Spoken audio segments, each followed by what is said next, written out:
आत्मबंधन masters, बहुत बहुत आभार है। एक बार फिर हमें सौभाग्य मिला है एक साथ ध्यान करने का। तो आज इस ध्यान की यात्रा को शुरू करने से पहले हमने लास्ट टाइम एक टॉपिक छोड़ा था, बुद्ध का अष्टांगिक मार्ग। आज हम उस टॉपिक को थोड़ा सा संक्षेप में कवर करने की कोशिश करते हैं। तब तक और मास्टर्स भी शायद ज्वाइन कर लें, लेकिन हम अपना काम शुरू करते हैं। मैं आपसे स्क्रीन शेयर करती हूँ।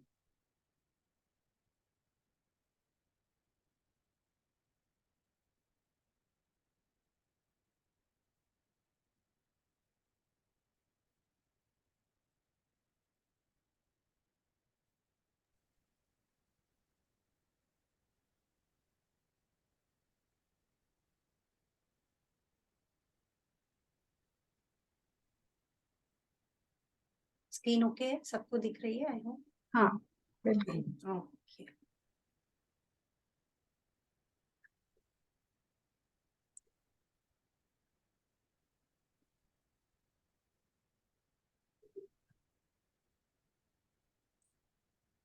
तो पिछली बार हमने देखा था कि आज से कम 10-15 हज़ार साल पहले लोगों ने समाधि के बारे में चक्रों के द्वारा समझा, वेदों के बारे में समझा।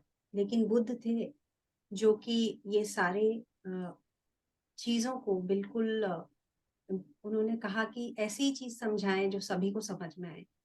चक्र और समाधि के बारे में लोग आसानी से नहीं समझ पाते हैं, पूरी नॉलेज नहीं हो पाती है।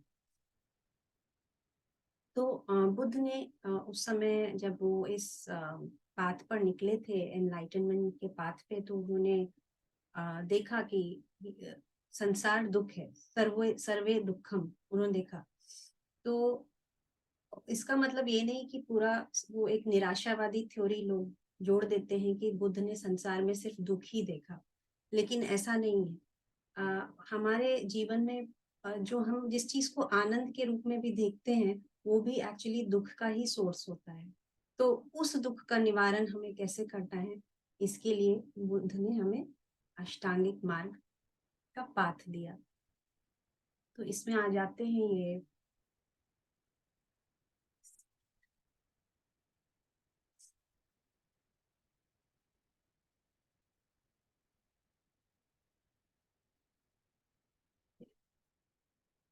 इसमें आ जाते हैं 8 points: right view, right intention, right speech, right action and right livelihood, right effort, right concentration, right mindfulness.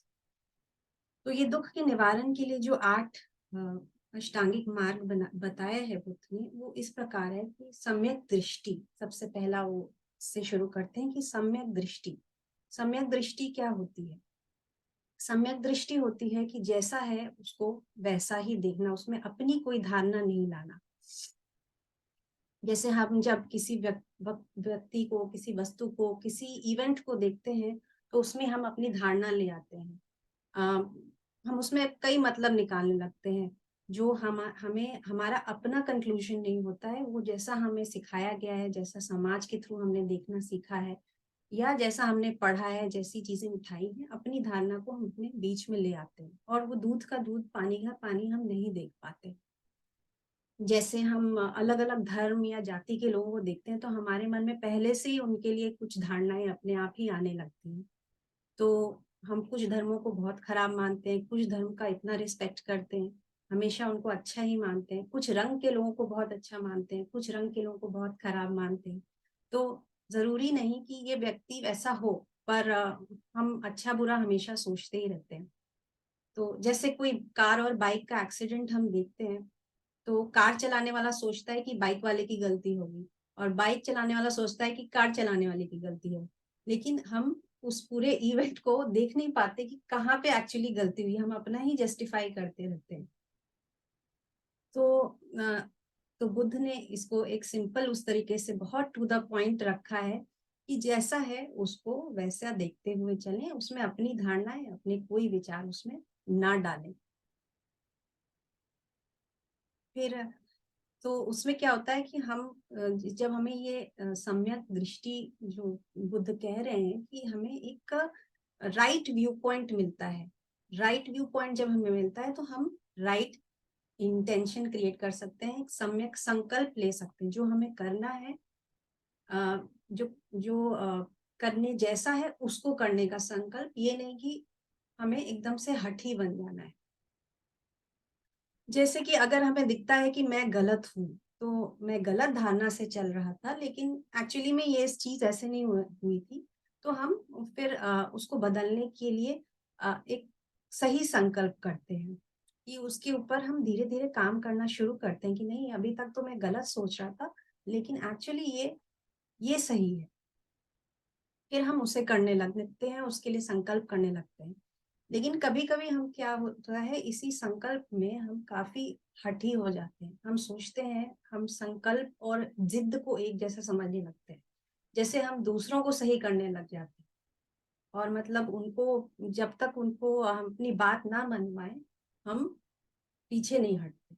लेकिन उसमें क्या है, वो हम हट ही ज्यादा हो जाते हैं, जिद्दी ज्यादा हो जाते हैं। उसमें संकल्प जैसा कुछ नहीं रहता, क्योंकि हम अपनी बात चाहे जो भी हो, उस पे हमारा ध्यान ही नहीं रहता है। हम उस बात को, हमारे ईगो हर्ट ना हो, हम उसके पीछे लग जाते हैं। तो वो सही संकल्प नहीं होता है जिसमें हम अपने ईगो को सेटिस्फाई करते हैं। जब सही संकल्प वही होता है जब हमने जैसा देखा वैसा देखा, हम अपनी धारणा को बीच में नहीं लाए, और फिर हम एक राइट इंटेंशन सेट करके अपने उस काम को करने के लिए तैयार हैं। तो उसमें कोई हट नहीं होता है, क्योंकि बड़ा नेचुरल सा फिर आपके जीवन में आप जो करना चाहते हैं वो कर सकते हैं। फिर तीसरा आता है सम्यक वाक, कि जो है वैसा बोलना, अंदर कुछ और बाहर कुछ और ना बोलना। एक्चुअली ये बुद्ध का बहुत इंपॉर्टेंट सम्यक वाक जो है, काफी बड़ा चैप्टर है, इसमें बहुत सारी चीजें बुद्ध ने बोली है। लेकिन हम इसको ऐसे समझते हैं कि एक तरह का सबसे कठिन काम है आज के टाइम में, क्योंकि हमारी आदत जो है बन चुकी है कि हम कुछ ना कुछ छल कपट करके अपना काम निकलवाना जानते हैं। और हम अगर जैसा है वैसा बोले तो हमें बहुत प्रॉब्लम होती है, हमारी नौकरी छूट जाती है, हमारे जो चाहने वाले वो हमसे गुस्सा हो जाते हैं। तो हमें कहीं कहीं ये छोटे छोटे झूठ का सहारा लेना पड़ता है। लेकिन जैसे कि हम, कोई मेहमान हमें हमारे घर, कोई मिलता है हमें सड़क पे, तो हम उसको बोलते हैं कि हाँ हाँ आप हमारे घर आइए, घर आएगा, लेकिन हमारे अंदर से वो भावना बिल्कुल नहीं रहती कि वो हमारे घर आए। तो उसको रोक के अपने आप को उस जगह पे जहाँ पे बोलने की जरूरत नहीं है, वहां बोलने बोलने का कुछ भी नहीं है। और अगर आपको कुछ बोलना ही है तो आप शॉर्टकट बोलिए कि आज मैं इस दिन बिजी हूँ, आप कल आइएगा। उसको क्लियर करें, उसमें बहुत ज्यादा संकोच वाली चीज ना लाएं। उससे क्या है, हम भी कंफ्यूज रहते हैं, हम एक ब्लॉक अपने अंदर क्रिएट करते हैं, और दूसरा आदमी भी सोचता है अच्छा इन्होंने तो ऐसे बोल दिया। तो ऐसी ऐसी और ऑब्वियसली बुद्ध जब थे तो वो करुणा में थे, तो ऑब्वियसली ऐसे टोन में बोलिए इससे किसी को हर्ट भी ना हो और आपका काम भी हो जाए। तो इस तरह के ब्लॉक हमें नहीं बनाने हैं। हमें जो है झूठे आनंद को, सबकी वाहवाही लूटने के लिए झूठ बोलते रहना है, या सारी चालाकी को छोड़कर सरल हो जाना है, इसकी जिम्मेदारी हमें खुद ही लेनी है। फिर बुद्ध सम्यक कर्म के बारे में बोलते हैं कि हमें जो भी काम है वो हमें अपने हृदय के मुताबिक ही करना है, दूसरों के मुताबिक नहीं करना है। इसका मतलब ये है कि क्योंकि कभी कभी जो है अपने हृदय के मुताबिक करना लोग ऐसे समझ लेते हैं कि आज तो मेरा सोने का मन है, मैं तो दिन भर सोता रहूंगा, कल भी सोता रहूंगा, परसों भी सोता रहूंगा, जो होना है हो जाए। लेकिन बुद्ध यहाँ वो नहीं कह रहे हैं। बुद्ध ये कह रहे हैं कि किसी भी कार्य को करने के लिए जब आपने संकल्प ले लिया है तो कार्य तो आपको करना ही पड़ेगा। जैसे कि कोई जिम्मेदारी, हम जब हमने कोई संकल्प किया तो उसकी जिम्मेदारी जब तक हम नहीं लेंगे तब तक वो सम्यक कर्म नहीं कहा जाएगा। अपने हृदय के मुताबिक करने का ये भी मतलब नहीं है कि स्वार्थी और एकदम आलसी ही हो जाना। ऐसे काम करने के लिए बताया जा रहा है कि हम अपने खुद के जमीर को ना मारे काम करते हुए। तो बुद्ध ने बहुत सारे एग्जाम्पल्स उस समय के हिसाब से दिए थे कि आप गलत अगर कोई काम कर रहे हैं किसी और को खुश करने के लिए तो वो ना करें, या किसी के दबाव में आके कुछ काम कर रहे हैं तो वो ना करें। कि और गलत काम को करने के लिए बहाने ना ढूंढें। उस गलत को, अगर आपको दिख गया कि कोई चीज गलत हो रही है, तो उसको छोड़ने का प्रयास करें।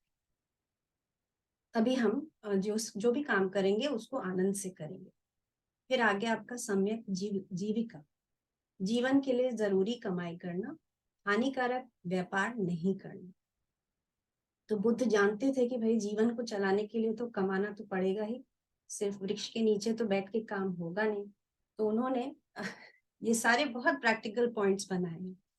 तो इस आर्य सत्य के मुताबिक हमें ये देखना है कि मेरे जीवन के लिए जितना जरूरी है उतना मैं कमाई करता हूँ, या सिर्फ दिखाने के लिए मैं और कमाई करता हूँ। किसी से कंपटीशन की भावना से मैं इतनी कमाई कर रहा हूँ कि जितनी मेरी जरूरत है उतनी कमाई कर रहा हूँ। तो कभी कभी हम दिखाने के लिए बहुत ज्यादा वर्क करते हैं, एक्चुअली में हमारी नीड बहुत पहले ही खत्म हो जाती है। और बुद्ध ये भी कहते हैं कि हमें ये देखना है कि ज्यादा कमाई करना कोई गलत काम ना करते हुए बिल्कुल ठीक है। अगर आप सही काम करते कमियां हो ना देला का। तो तो वो काम हमारा कुछ समय आ, लेता ही होगा। अगर आप फिर भी बहुत एम्बिशियस हैं, और तो वो समय हमारा वो काम छीनता ही होगा। तो ऐसे बैलेंस में काम करें।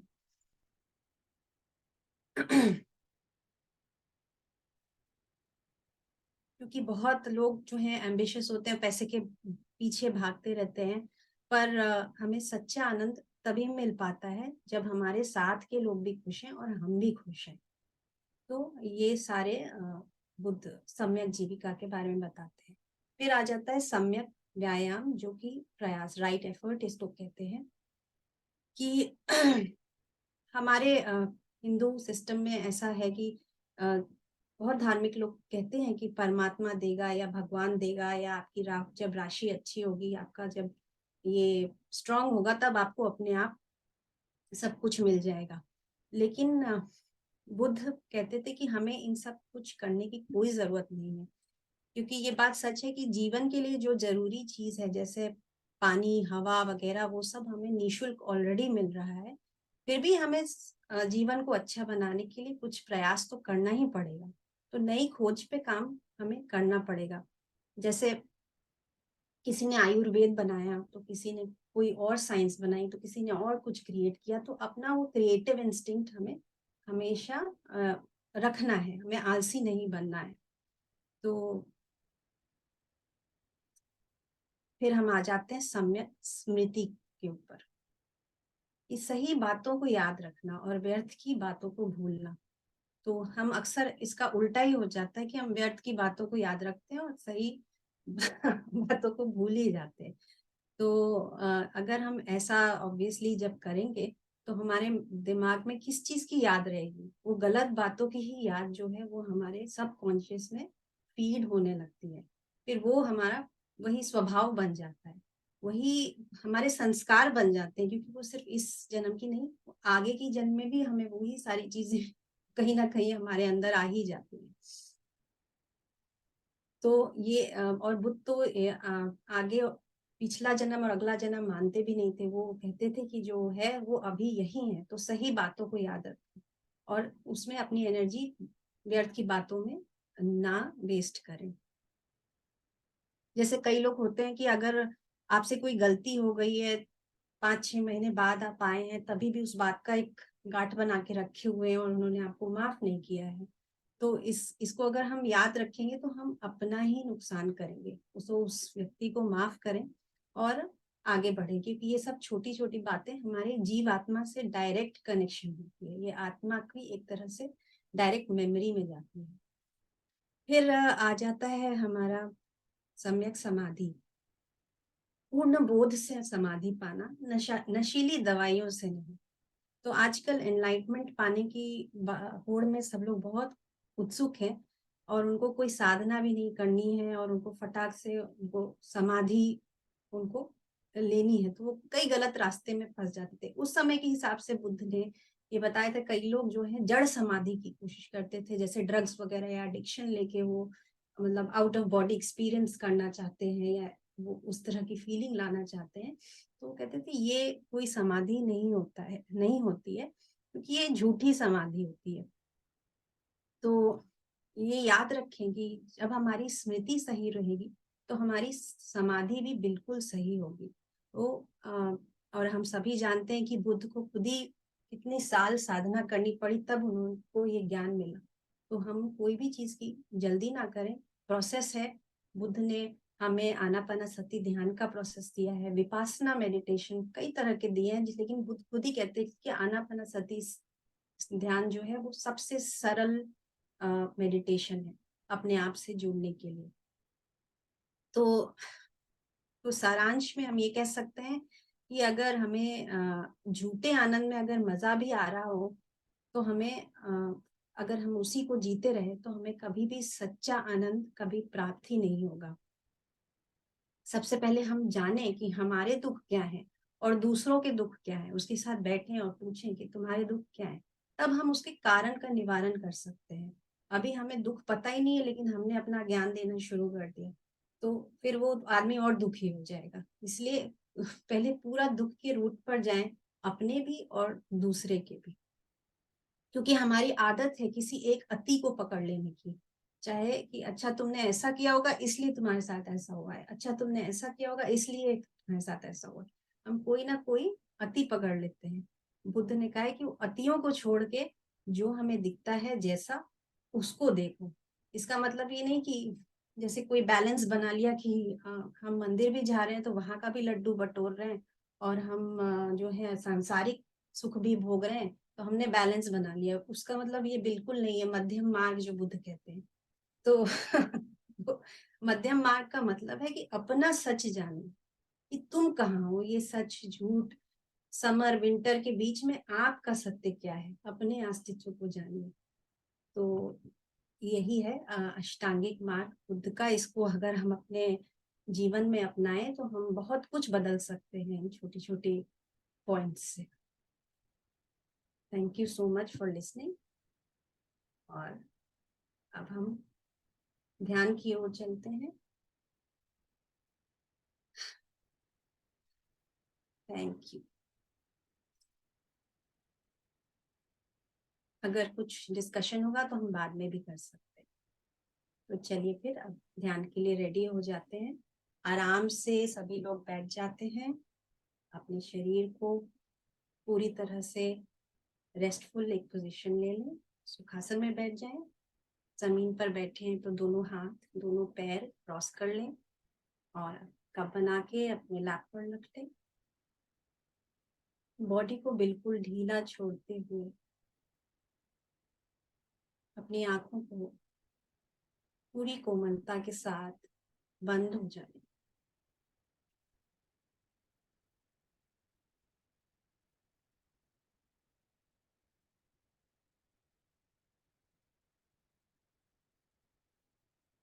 एक गहरी सांस लीजिए और छोड़ दीजिए।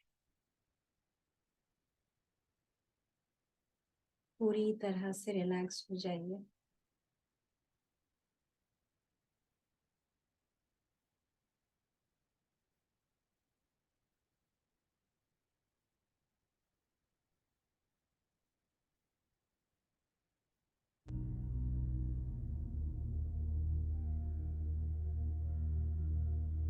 Take a deep inhale again, एक गहरी सांस अंदर और बाहर छोड़ते हुए।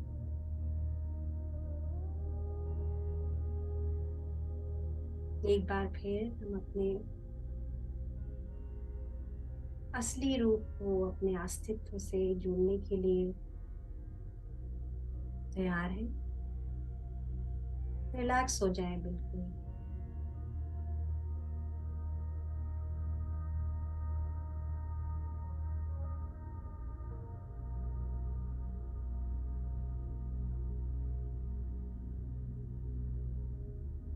अपने शरीर को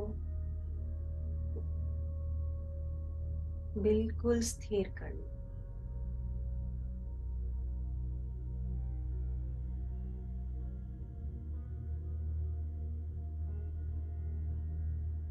शरीर हमारा जितना स्थिर होगा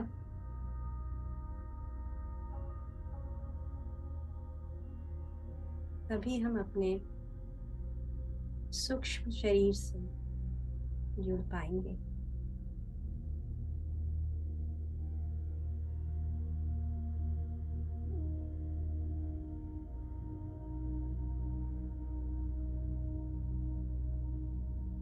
एक गहरी सांस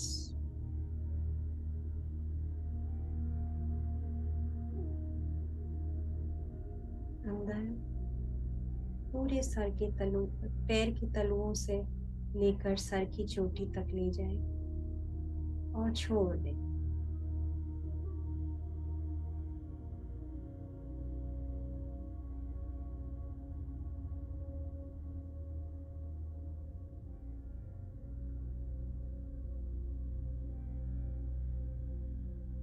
बुद्ध का बताया हुआ ये सुंदर आनापानसति ध्यान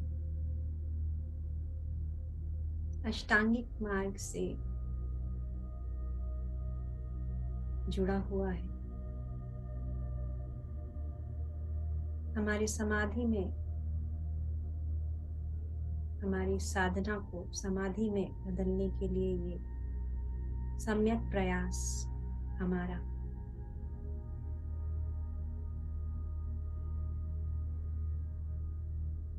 तो इस संकल्प से जुड़िए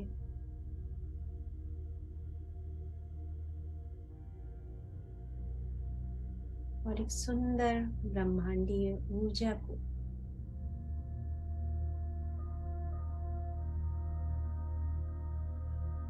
अपने अंदर,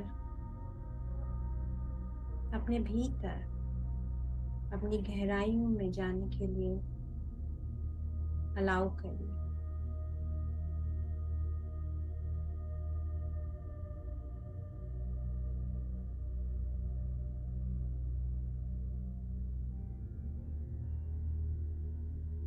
देखें आपकी पूरी बॉडी कितनी शांत हो गई है।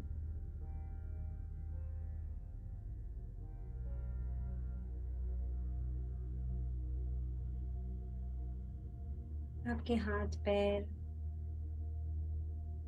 दोनों बिल्कुल ढीले हैं।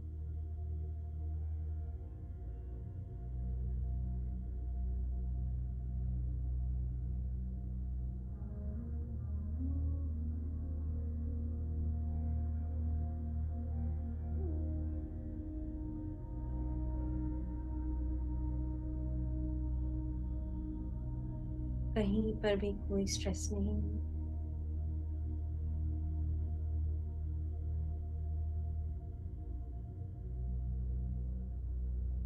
ऊर्जा का ये जो फ्लो है ये बिल्कुल सहज है, स्मूथ है।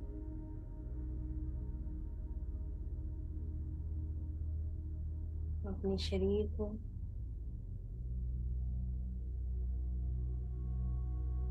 इसी स्थिति में रखने का प्रयास करेंगे।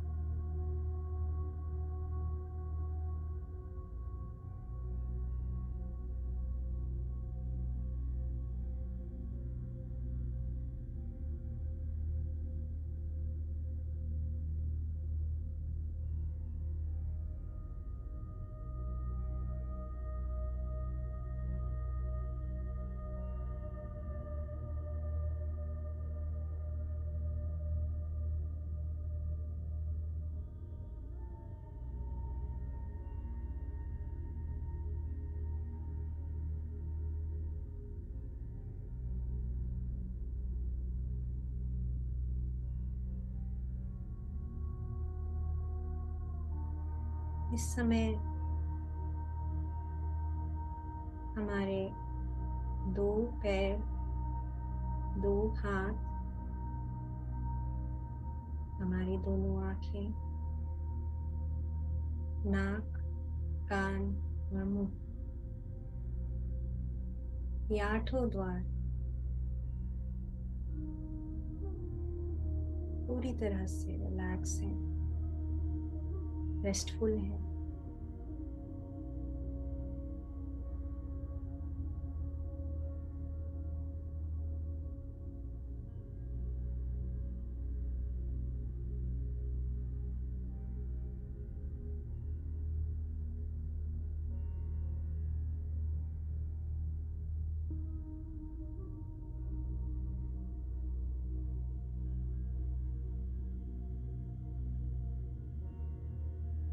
बैलेंस में है।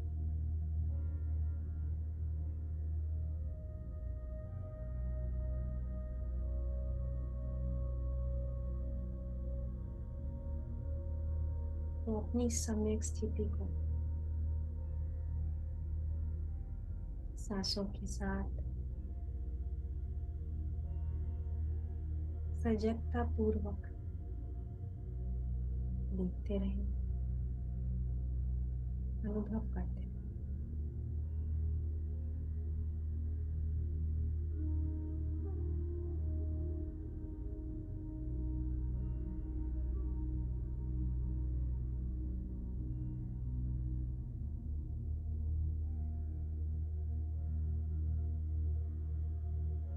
व्यर्थ ही विचारों में ना जाए।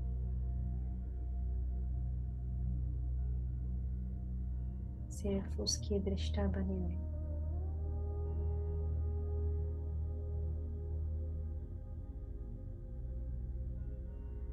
आते हुए और जाते हुए मेहमानों को देखते रहे।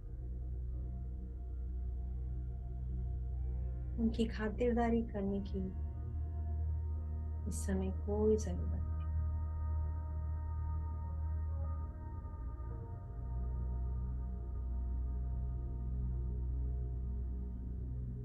पूरा ध्यान अपनी सांसों पर।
ना आती हुई सांस को पकड़े, ना जाती हुई सांस को, बस उस फ्लो में रहे।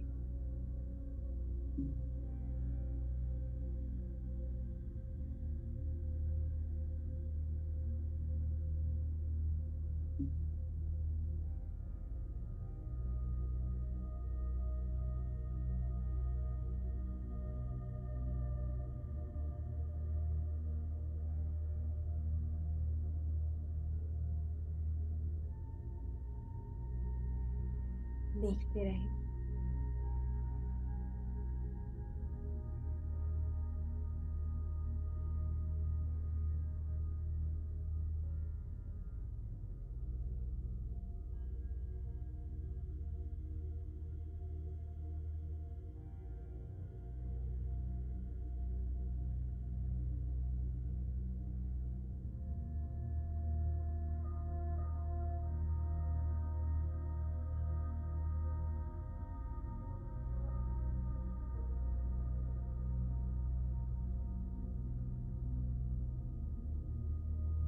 संसार और सत्य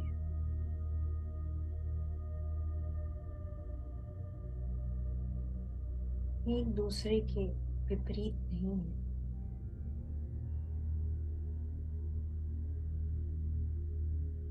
क्योंकि सारे विपरीत,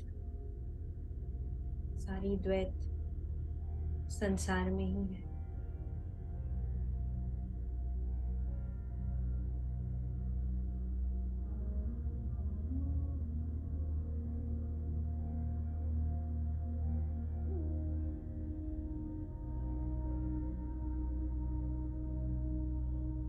तो जितने भी द्वैत हैं संसार में,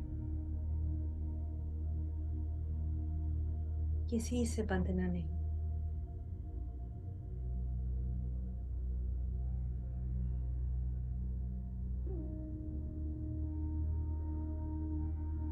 ना अतीत से, ना भविष्य से।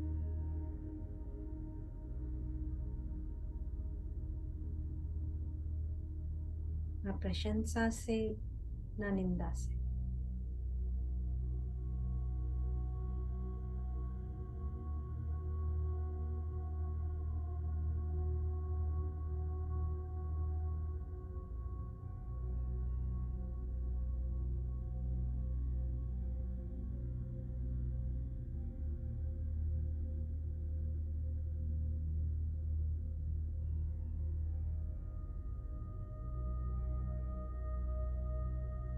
तभी हमारा स्वभाव सम्यक होगा। संसार में रहते रहते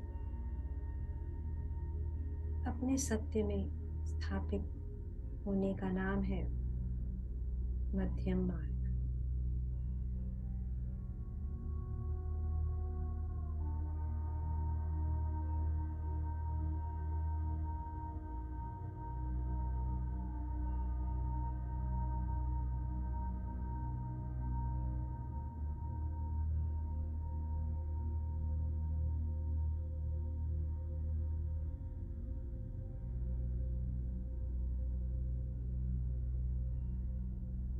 तो ये जो दो सांसें हैं, उनके बीच का जो स्पेस, उसको ऑब्जर्व करिए।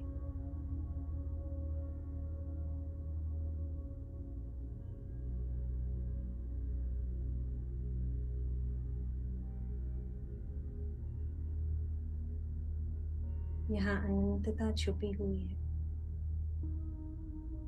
संपूर्णता छुपी हुई।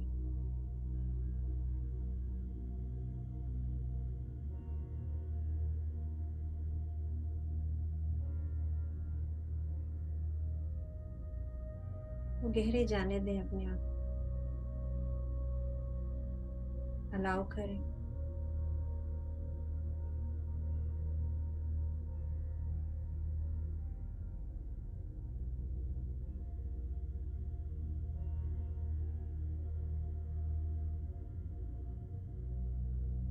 किसी भी विचार से अपने आप को रिस्ट्रिक्ट न करें।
यहाँ मिलते हैं हम अपने सुंदर चैतन्य से।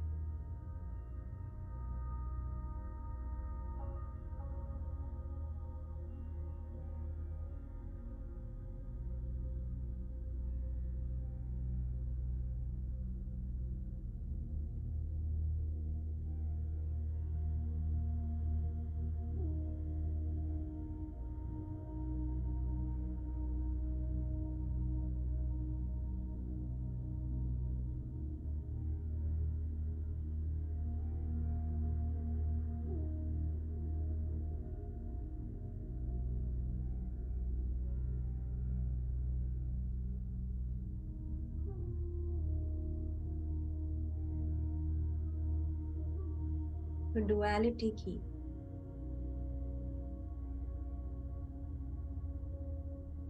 द्वैत की अतियों को छोड़कर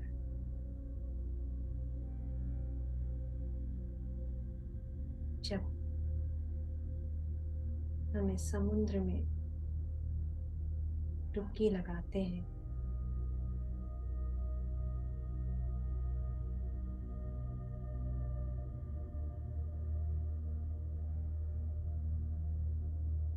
तब हम अपनी शून्यता के साथ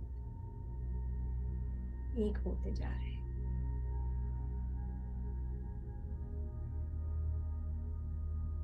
तो अपने इस सत्य में केंद्रित रखें अपने आप को, अपनी सांसों के साथ, अपनी ऊर्जा के साथ।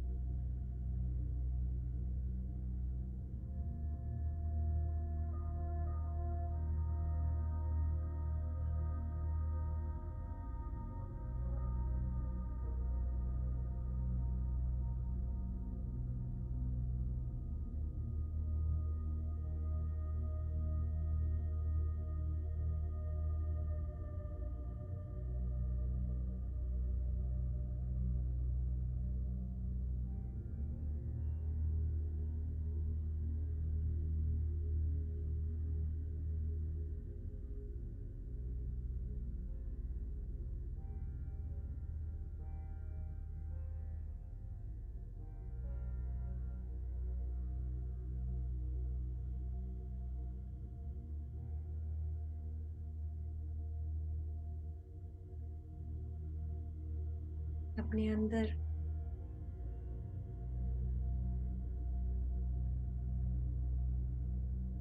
जब हम शून्यता का स्वाद चखते हैं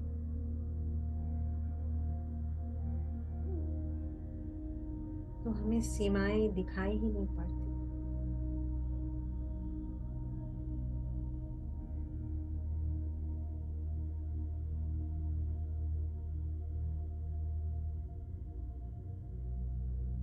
हम संसार से मुक्त हो जाते हैं।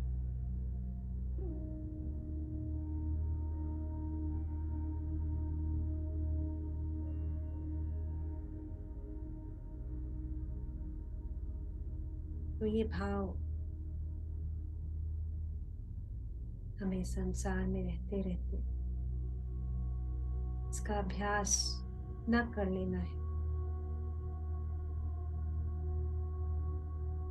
कि हम किसी भी अति से ना चिपके।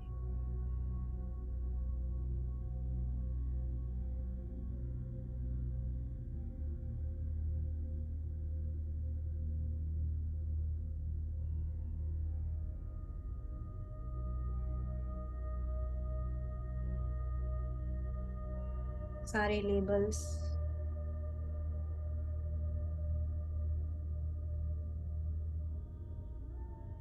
सारी ज्ञान और अज्ञान को मिटाकर जो हम हैं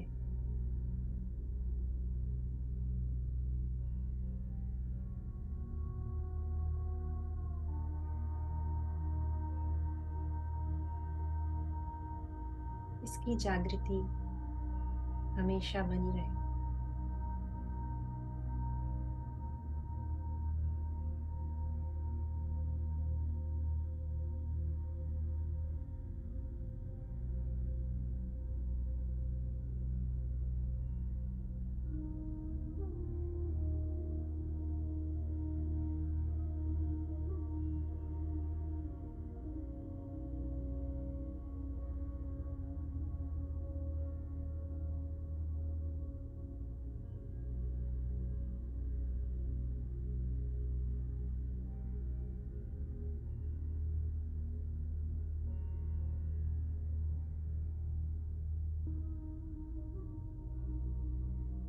इस संसार में हम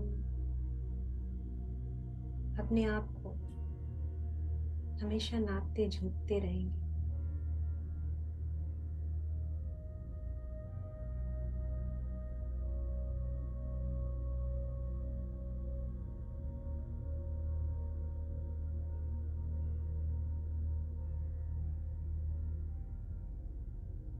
लेकिन अगर हम पूर्णता में हैं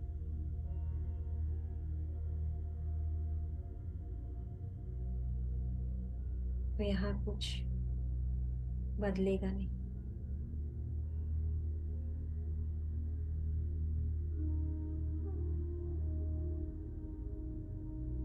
क्योंकि वो पहले से ही कंप्लीट है, परफेक्ट है।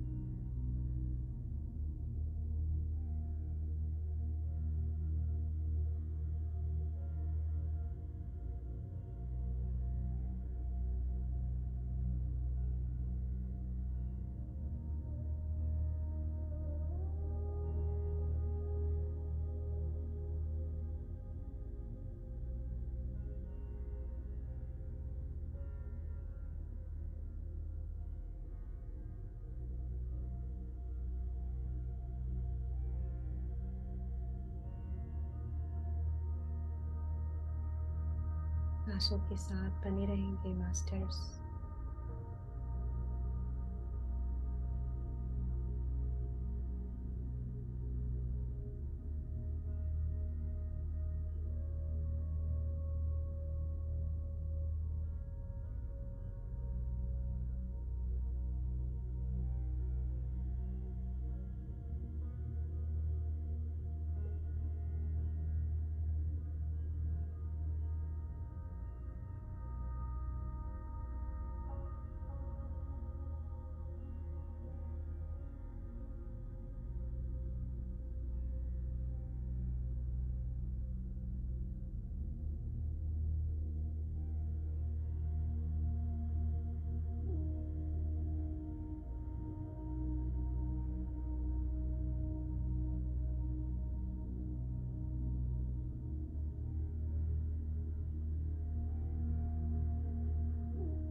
जब भी हम सांसों के साथ आकर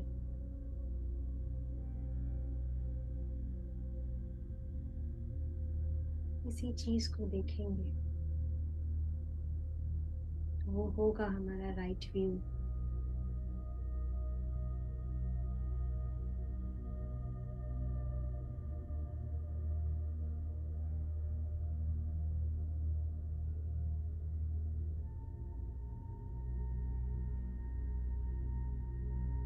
तो इसी राइट व्यू के साथ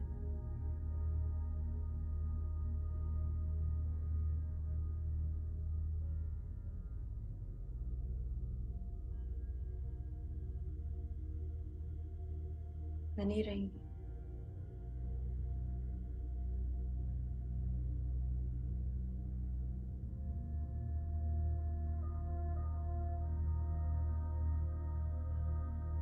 सांसों के साथ मन को भी साधते रहिए।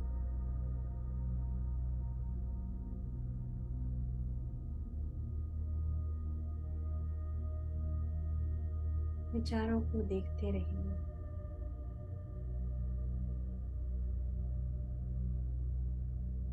उलझने की जरूरत नहीं। साक्षी भाव।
महसूस करें इस ऊर्जा को।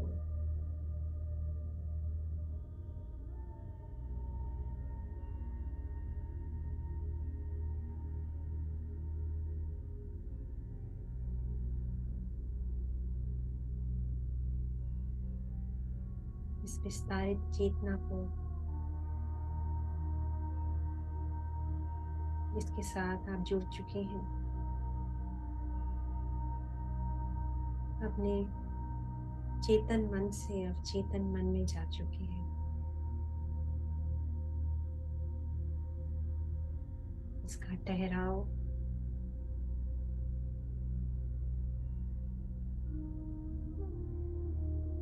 इसकी इन्फिनिट हीलिंग।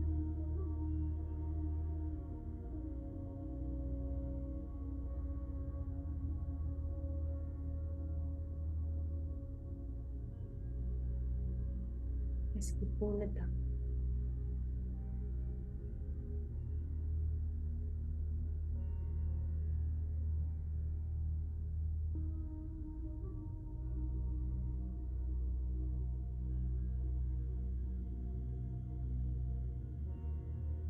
आखिरी कुछ पल मास्टर्स, जुड़े रहिए अपनी सांसों से।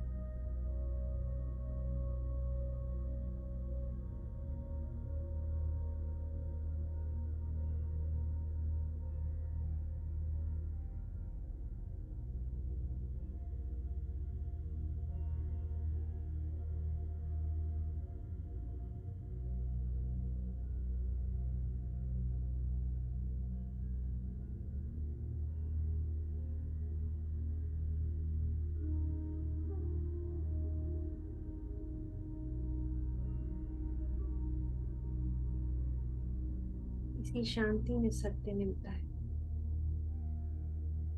अपना सत्य।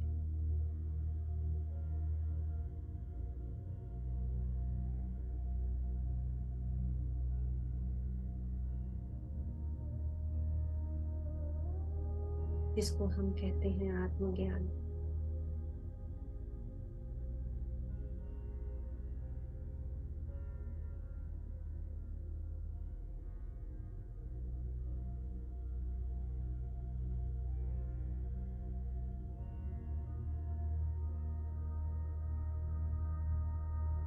सारे दुख के कारण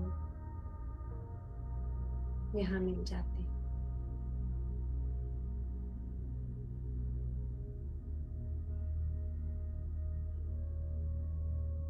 और तब हम होते हैं निर्वाण।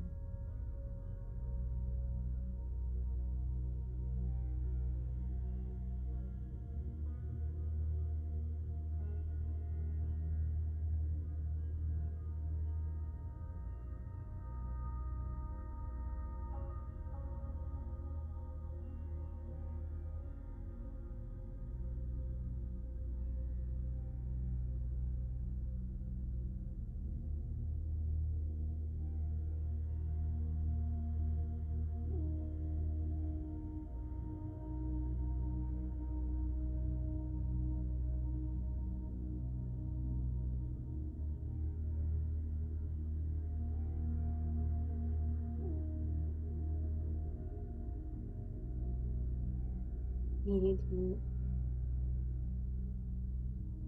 हमारा ध्यान किनारे लग चुका है।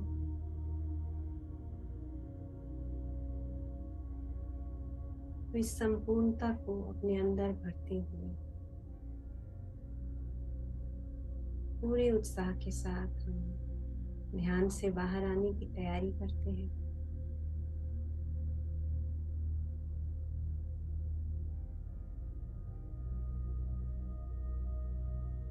अपने शरीर को फील करते हैं। इस कमरे में जिस आसन पर बैठे हैं उसको फील करते हैं। हाथों और पैरों को हल्का सा हिला लेते हैं।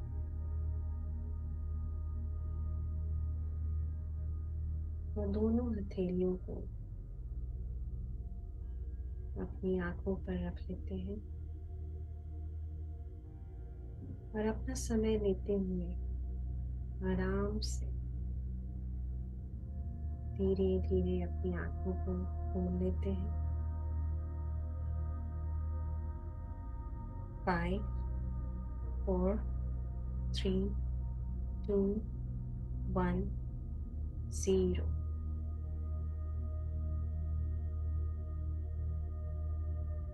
आभार व्यक्त करते हैं इस ऊर्जा का, अपने गुरुओं का, गौतम बुद्ध का, इतना सुंदर ज्ञान हमें दिया। ब्रह्म ऋषि पत्री जी का, जो हमारे जीवन में आए और ये ध्यान हमारे जीवन का हिस्सा बने। अपने सभी परिवारजनों का आभार, जिन्होंने हमारे समय को इम्पोर्टेंट समझा और हमें अपने आप से जुड़ने के लिए अनुमति दी।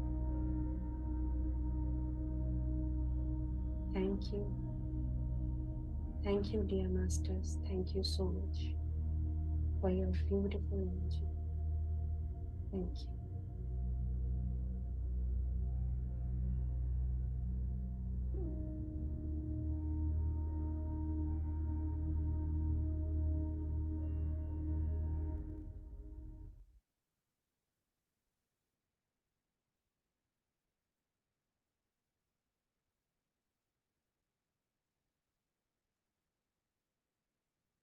Thank you so much Neha ji, बहुत ही सुंदर ध्यान, बहुत ही गहरा। आज मेरे बैक में दर्द हुआ, राइट साइड में कुछ रहा होगा, क्लियर हो रहा होगा, हाँ, क्लियर तो हो रहा है। पूरा वो एनर्जी ड्रॉ हो रही थी उधर। काफी पावरफुल बहुत बहुत एनर्जी थी, पावरफुल एनर्जी। एक्चुअली जब आप बोल रहे थे ना, इतना सुंदर अष्टांगिक मार्ग, इतना बढ़िया, वहीं से मेरा ध्यान लगना शुरू हो गया। एनर्जी बहुत तेज तभी फ्लो हो रही थी। वेरी ब्यूटीफुल, बहुत सुंदर तरीके से आपने कवर किया और बहुत सुंदर ध्यान दिया। Thank you so much. सभी मास्टर्स को बहुत बहुत धन्यवाद। बहुत दिन से हमारा अष्टांगिक मार्ग छूट रहा था, उसको इस सेशन में इस 40 डेज में कवर करना जरूरी था। बिल्कुल। हाँ, और बहुत ये मतलब पढ़ते पढ़ते ना इसमें मतलब कितने प्रैक्टिकल उस टाइम में 5000 साल पहले प्रैक्टिकल ज्ञान मतलब हमें देके कोई चला गया। नो वंडर बुद्ध की पॉपुलैरिटी ऐसे ही थोड़ी पड़ी। और क्या।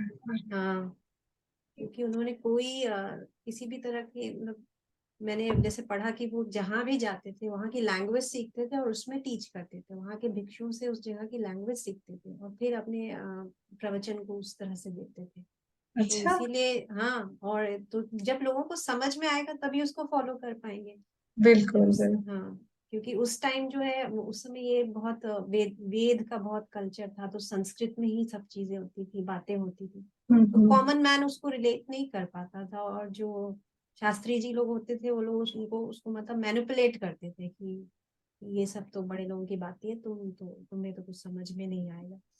तो लेकिन जब बुद्ध निकले तो उन्होंने एकदम क्लियर कर दिया कि वो पाली लैंग्वेज बोलते थे, उस समय पाली भाषा मतलब जानते थे लोग, पाली में ही डिलीवर करते थे। तो जहां जहां जाते थे, चाइना में देखिए आप कितने फॉलोअर्स हैं, थाईलैंड में कितने फॉलोअर्स हैं। तो बिल्कुल उसी वजह से इतना प्रैक्टिकल ज्ञान है जो कि अभी तक रेलेवेंट है और रेलेवेंट ही रहेगा, कि सब एकदम वैसे पॉइंट्स हैं। बिल्कुल बिल्कुल। हम्म। पहले ब्राह्मण लोग या जो भी लोग थे, उन इस ज्ञान को आगे नहीं बढ़ने देना चाहते थे। उसको हाँ उन लोगों अनुयायियों को बहुत परेशान करते थे और अ, तमाम षड्यंत्र रचते थे कि उन लोगों को हाँ। परेशान किया जाए, डिस्करेज किया जाए, हम्म। करते थे वो। हम्म। वो डिफिकल्ट बनाते थे ना हाँ, कि ये इसको क्या पता, ये बस अभी आ गया बैठ के, इसको क्या पता जीवन का सत्य, तो वो क्योंकि अपने में ही उलझाए रखना चाहते सब सत्य जान जाएंगे तो फिर उनकी दुकान कैसे चलेगी ना।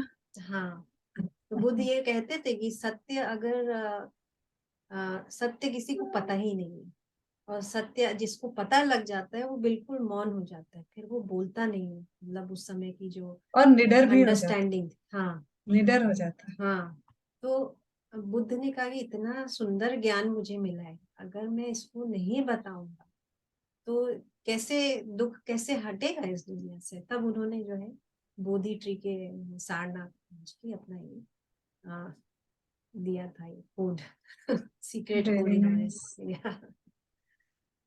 बहुत प्यार आता है बुद्ध के बारे में सोचकर। वही वही जब आप समझा रहे थे ना, जब जब आप हाँ। पॉइंट्स को पढ़ रहे थे, तभी मेरे अंदर कुछ अलग सी एक करुणा फूट रही थी और एक सिहरन सा हो रहा था बॉडी में, मतलब एक जैसे लग रहा था कि कुछ वाइब्रेशन हो रहा था, तो कुछ हो रहा था, एनर्जी हाँ मूवमेंट होने लग रहा था।